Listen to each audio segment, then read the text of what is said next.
Hello everyone, welcome to Delicious Recipes. Vellapayar Ularthiyathu ഇന്നത്തെ നമ്മുടെ recipe. ചോറിൻ്റെ കൂടെയും ചപ്പാത്തിയുടെ കൂടെയും പുട്ടിൻ്റെ കൂടെയൊക്കെ കഴിക്കാൻ പറ്റിയതാണിത്. വളരെ എളുപ്പത്തിൽ വളരെ കുറച്ച് ചേരുവകൾ ഉപയോഗിച്ച് ഇതെങ്ങനെയാണ് തയ്യാറാക്കുന്നതെന്ന് നോക്കിയാലോ. 1 കപ്പ് വെള്ളപ്പയറാണ് ഞാൻ എടുത്തിരിക്കുന്നത്. 1 കപ്പ് എന്ന് പറയുന്നത് 250 ml-ൻ്റെതാണ്. ഇനി ഇത് നല്ലതുപോലെ ഒന്ന് കഴുകിയെടുക്കണം.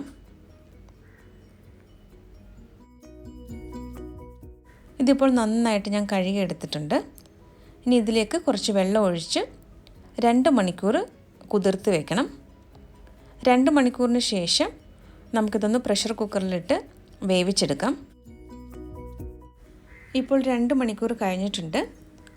വെള്ളത്തിൽ കുതിർത്ത് വെച്ചിരുന്ന വെള്ളപ്പയർ നമുക്ക് കുക്കറിലേക്ക് മാറ്റാം.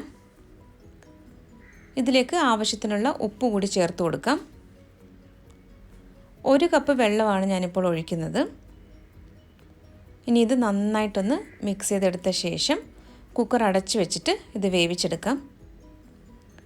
മീഡിയം ഫ്ലെയിമിൽ 3 വിസിൽ വരുന്നവരെയാണ് ഞാൻ വേവിച്ചെടുക്കുന്നത്.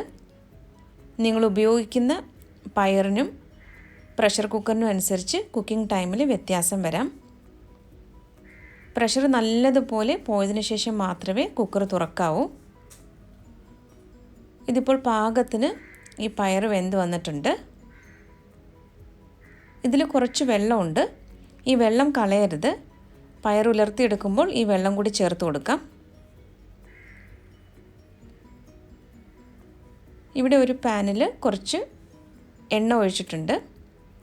ഈ എണ്ണ ഒന്ന് ചൂടായി വരുമ്പോൾ 1/2 ടീസ്പൂൺ കടുക് ചേർത്ത് കൊടുക്കാം. കടുക് നന്നായിട്ടൊന്ന് പൊട്ടി വരണം. അതിനുശേഷം ഇതിലേക്ക് 3 ഉണക്കമുളകാണ് ചേർക്കുന്നത്. 1 തണ്ട് കറിവേപ്പിലയും കൂടി ചേർത്ത് കൊടുക്കാം.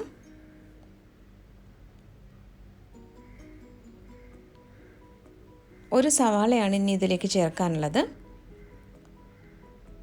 ഈ സവാള നന്നായിട്ടൊന്ന് വഴറ്റിയെടുക്കണം.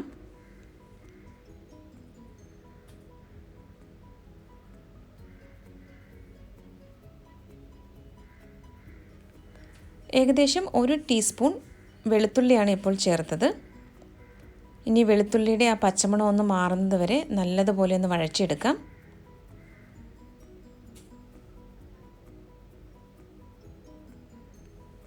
ഇപ്പോൾ സവാളയും വെളുത്തുള്ളിയൊക്കെ നന്നായിട്ട് വഴന്ന് വന്നിട്ടുണ്ട്.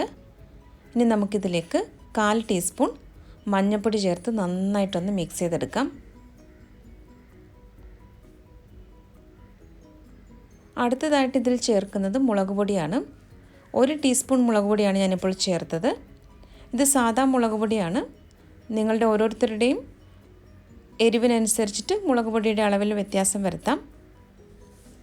ഇതിപ്പോൾ പൊടികളെല്ലാം നന്നായിട്ട് മൂത്ത് വന്നിട്ടുണ്ട്. ഇതിലേക്ക് നമുക്ക് വേവിച്ച പയർ ചേർക്കാം. ആ വെള്ളത്തോടു കൂടി തന്നെയാണ് പയർ ചേർത്തിരിക്കുന്നത്. ഇനി ഈ പയർ ഈ മസാലയുമായിട്ട് നന്നായിട്ടൊന്ന് ഇളക്കി യോജിപ്പിച്ചെടുക്കണം. ഇനി ഈ വെള്ളം നന്നായിട്ടൊന്ന് വറ്റിച്ചെടുക്കണം. വളരെ എളുപ്പത്തിൽ തയ്യാറാക്കിയെടുക്കാൻ പറ്റുന്നതാണ് ഈ ഒരു പയർ ഉലർത്തിയത്.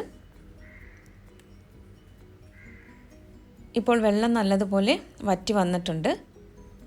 പുട്ടിൻ്റെയും ചപ്പാത്തിയുടെയും കൂടെ കഴിക്കാനാണെങ്കിൽ ഈ ഒരു സമയത്ത് ഫ്ലെയിം ഓഫ് ചെയ്യാം.